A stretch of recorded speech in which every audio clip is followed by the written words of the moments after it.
So every time you go online, your internet provider and advertising companies have the ability to track and then sell the data from your browsing activity. That sucks. Even the NSA spies on literally everything. Like right now. They're probably in my light sockets. I don't know. So how do you protect yourself? Well, the computer experts recommend using a VPN. The software I use, called ExpressVPN, could not be simpler. It's one click to set up, and it's an app that runs in the background of your computer or smartphone and anonymizes your online activity, which is really what you're looking for. You don't want people paying attention to your stuff unless you give them permission to. You install the program, turn on ExpressVPN's protection with a single click. It couldn't be easier. ExpressVPN secures and anonymizes your internet through data encryption and hiding your IP address. That means nobody can record or access your online activity. So if you want to protect yourself from hackers, spies, and your ISP, visit expressvpn.com/SSR or click on the link in the description box for their special offer. 3 months free with a 1-year package. There is a link in the description so you can start securing your online browsing activity today. All right, so I was thinking about buying Shivam's Tesla. His second all-wheel drive, the four-wheel drive one, is coming in. So he's like, do you want to buy mine? I was like, you know what, maybe I do. And I like my Volt, but I'm going to get rid of the Volt. After driving the Tesla, I'm like, all right, cool, the Tesla's pretty cool. But then it came the question of like, hey, I've got my 2 weeks worth of AutoPilot, or whatever they call their self-driving mode. I've got 2-week trial is coming due, and I either have to buy it or it magically disappears from the car. It's just like a software update. So it's got the capabilities, but you have to pay for the actual activation of it, and it's $5,500. I was like, $5,500. It's like, okay, I don't know if I really need that. But if I want Jarvis to drive me around, that's definitely something I got to make the decision now. So Shivam and I, we took it out, and I'm like, well, how good is it? Like AutoPilot sounds pretty cool. I'm a little tired. I'll just hit AutoPilot, and I'll go an extra hour or two. Doesn't quite work like that. I figured out that AutoPilot sort of has a better chance of killing you than it does getting you to your destination. And that's a big problem because everybody like pitches like, oh, the car's self-driving. It's like assisted driving. It'll be okay for you to send a text message while driving with AutoPilot. Anything beyond that, you are delusional. These people are getting in the back seat of the car to be like, oh, look, I'm being driven around by my Tesla. You're a fucking idiot.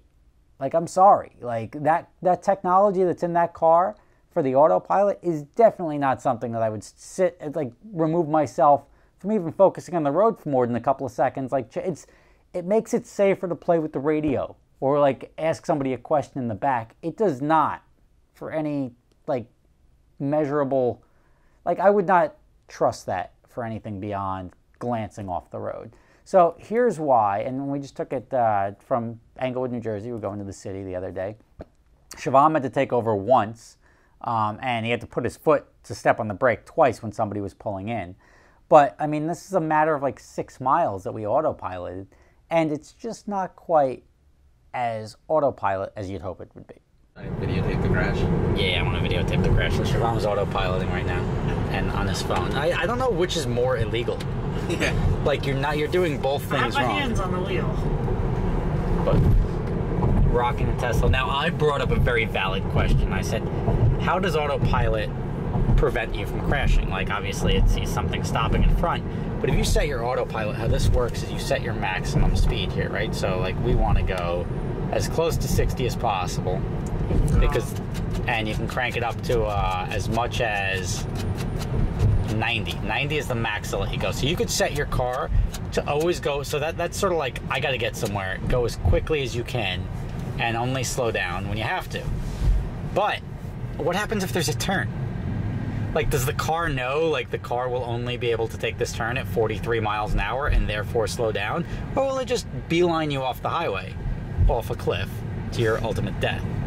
And I think the answer to that was that it doesn't factor that in. Now I know they've raced these things autopilot around a track, but they program the track in. Here, you're just following the road, and you don't. It's not. I don't think it's using sensors. And correct me if I'm wrong, because I'm happy to be wrong here. I don't think it's using sensors to measure G-forces and say this is within the limitations of the tires and the suspension geometry, so I know we could take this turn at 45, so it takes the turn at the maximum speed. I think it just Evil Knievel's your ass. Wait, is it going to hit somebody? Oh, you had to use the brake. I didn't use the brake. I had my foot there, but I didn't use it. Yeah. I had it in case it didn't know what to do, but... So everybody's stacked up going to Harlem. Why is everyone going to Harlem? What do you guys want to do there? But I think that this thing will go straight, like Evil Knievel style, off the road. If it will, I tried. It will. So Shivam tried. So your Tesla will try to kill you in autopilot. It tried, yeah. And their defense will be like, well, it's not supposed to be an autopilot, so don't trust it. So I guess the only time change lanes too. Look. Look changing lanes. Look at that. Let it go. It turns my signal off and everything. So now, conveniently, I'm probably going to be buying this car from Shivam, and this is part of a 2-week free test of autopilot. That's like the drug dealer giving you crack and saying, "Here's some crack. I'll give it to you for free because I want you to just experience it." It doesn't know how to turn right because it can't figure it out right now. What do you mean? Oh, there it goes. Oh, there we go. So, changing lanes without touching the wheel. Yeah, but what if the lines are a little too worn? It's figuring it out now. Are they going to blame? I mean, these aren't the best roads. No, it works every day. I've been using it. So we're autopiloting our way in. But, like, I feel like I drive faster than this. Like, that's me passing you in the Sampa. Yeah, let's die. Yeah, let's just die to prove a point. Go for it. Screw you, world. And it also doesn't understand the place you get air up there. Yeah. Go too fast. It doesn't care. Does it flip out? Oh, it just launches. It just launches. So yeah, there's a cool spot up here where it launches. If you carry too much speed over, you sort of catch air. Just a New York staple for the West Side Highway. And can we get around these guys? This guy's like it should know, like, there's nobody, like, there's just one slow dude in front of me, so let me go around him. That's coming in the next version. It's like a mad aggressive mode or something it's gonna do. Mad aggressive mode. It's like almost an impediment now while it's slowing down. Here's the jump. Here's the jump. Here, let's see. And we're off. Yeah, well. Yeah, I'm questioning whether or not I trust. Yeah, like right there. Was that you had to take over because it was gonna put us into a curb? Yeah, absolutely. Yeah, but that wasn't understeering into a curb. It was just sort of. It lost the line. Yeah, it didn't realize how low the curb was there. Got it. I don't like that. You will return that software because I'm not paying $5,000 for it. No, I didn't buy it. Like, we're gonna end up in the Hudson River here. What is that? Oh, that's fun. And like that bump. Yeah, it does. I don't think the car recognizes, like, oh, there's road debris of sorts. Like, there's a dip here, and it's gonna scratch the shit out of my front bumper. No, it won't, because I was headed on autopilot the other day, and it went over that divot on the right lane, and you just plow the front end. Yeah, they should let you purchase it by the day. Like, I'm gonna lease autopilot. Yeah, I'm gonna lease autopilot because I'm a little tired now, so I'm gonna lease autopilot just to give me that extra level of comfort for $5 today. That's what I'm saying. Like, you wouldn't put fucking cruise control on this road, you know? No, definitely not here. Yeah, because it doesn't understand lights either. It'll run red lights. So. Oh, really? Yeah, it'll run red lights. So hopefully you're run red lights. Light, right? Yeah, you can't be the first car at the light. Yeah. So the fatal flaw, let's call it a fatal flaw. Like, I'm pretty sure autopilot, if you wanted to, like, kill yourself, autopilot could be one of those ways you could do it. Now, autopilot, you can select it on the wheel. When you turn the autopilot on, if I'm referring to it as autopilot when it's legitimately called something else, forgive me. But autopilot, you can set it to the speed you want, and then it factors in the other cars and whatever else is around you, and then it goes that speed. So I'm like, well, Shivam, what happens if you're going on a mountain road on the side of a cliff? What if you're going up Pikes Peak and you set it for 90? Is it going to get up Pikes Peak in record time? Or is it going to beeline you off the side of the cliff? So, like, it's great on a straight road, but, so autopilot, you're going down your straight road here, no problem. It sees the lines, sees the sides of the road, sees the cars in front of you, and it keeps its distance. If there's a car here, and you're here, it beep, beep, beep, beep, beep, beep, beep. It notices the car's there, and it keeps your distance from running into that car. It also keeps you between the lines. But say you're going around a curve,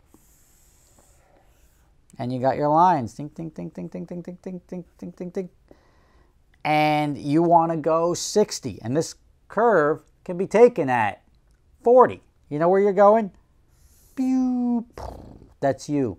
And that's it's a fiery explosion of you dying because you went flying off a cliff because you tried to autopilot. Now, I know what you're thinking. Same thing I was thinking. Well, haven't they set the autopilot to go around racetracks and set good lap times?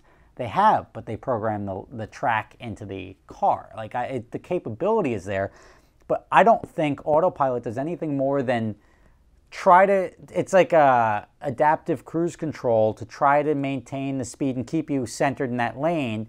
And remember, you have to grab that wheel if something goes wrong, but that tries to keep the speed that you set as a cruise control by also monitoring the other cars around you. It's not measuring what the car is capable of and saying, well, you're exceeding the maximum G-forces. It doesn't know what the tire tread is on your car. It doesn't know how much grip you have. It doesn't know if it's raining or not raining.